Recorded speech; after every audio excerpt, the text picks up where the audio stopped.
ಮಾಡ್ಕೊಂಡಿವ್ರಿ.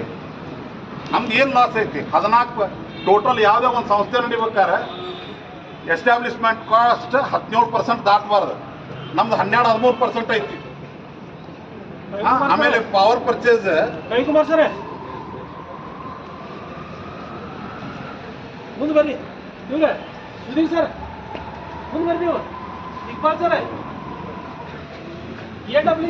ಸ್ವಲ್ಪ ವೇದಿಕೆ ಕಡೆ ಬರ್ರಿ. ಬಾ ಎಲ್ಲಾರನ್ನು ಈಗ ಅತಿ ಸತ್ಕಾರ ಮಾಡಕ್ ಹೋಗ್ಬೇಡ್ರಿ. ಇದ ಎಲ್ಲಾರ್ಗಿ ಬಂದೈತಿ. ಇಲ್ಲಿ ಏನು ಇಲ್ಲೇ ಈಗಲ್ಲ, ಎಲ್ಲಾರು ಇಲ್ಲಿ ಆಲಾರ ಇಪ್ಪಲ್ಲ. ನಿಮ್ಗೆ ಬೇಕ ಬದುಕ್ಬೇಕ, ಮುಂದೆ ಬರ್ರಿ, ಹೋರಾಡ್ರಿ. ನಿಮ್ಮನ್ನ ಇಲ್ಲಿ ಎಲ್ಲ ಈಗ ಯಾರನ್ನೂ ಪ್ರೀತಿ ವಾತ್ಸಲ್ಯದಾಗ ಕರೆಯಕ್ಕಾಗಂಗಿಲ್ಲ. ಹೋರಾಟ ಹಂಗೈತಿ. ನಾಳೆ ಜೈಲ್ಗೆ ಹೋಗ್ಬೇಕ.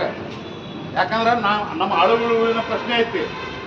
ಪ್ರತಿಯೊಬ್ಬರು ಇದ್ರಾಗ ಹೋರಾಟ ಮಾಡ್ರಿ. ಯಾರ ಕರೆ ಕೊಡ್ಬೇಕು, ಅವ್ರು ಬಂದಿಲ್ಲ, ಇವ್ರು ಬಂದಿಲ್ಲ, ನನಗೆ ಕರೆದಿಲ್ಲ, ನಿನಗೆ ಕರೆದಿಲ್ಲ. ಇಲ್ಲ, ಇಲ್ಲಿ ಬಂದಿದ್ದು ಸಾರ್ವತ್ರಿಕ ಸಮಸ್ಯೆ, ಎಲ್ಲರಿಗೂ ಸಮಸ್ಯೆ ಬಂದೈತಿ.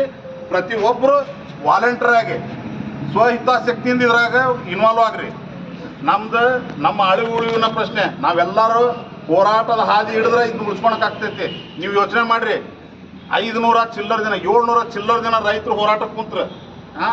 ಒಂದು ಅಗ್ರಿಕಲ್ಚರ್ ಬಿಲ್ ಇಂಪ್ಲಿಮೆಂಟ್ ಆಗಿತ್ತು. ಎಲ್ಲಾದ್ರೂ ಒಳ್ಳೆ ಬಿಲ್ ವಾಪಸ್ ತಗೊಂಡ್ರೆ ಹೋರಾಟಕ್ಕೆ ಶಕ್ತಿ ಐತಿ. ಇದು ನಾನೊಬ್ಬರಿಂದ ಇಲ್ಲಿದ್ದ ಅಧಿಕಾರಿಗಳು ಯಾರ್ಲಿಂತನೂ ಆಗಂಗಿಲ್ಲ. ಇಲ್ಲೇ ನೋಡ್ರಿ, ಇವತ್ತು ಇವೆಲ್ಲ ನಾವು ಇದನ್ನ ಮಾಡೇವಿ. ಇದು ಒಂದು ಪೇಪರ್ ಐತಿ. ಇದು ನಮ್ಮ ಕಳುವಳಿ. ಫಸ್ಟ್ ನಾವು ಯಾರು ಹಾಕ್ಬೇಕಂದ್ರೆ ನಮ್ಮ ಕುಟುಂಬ ಅಂದ್ರೆ ಯಾರು? ನಮ್ಮ ಮಿಸ್ಸಸ್. ಫಸ್ಟ್ ನಮ್ಮ ಮಿಸ್ಸಸ್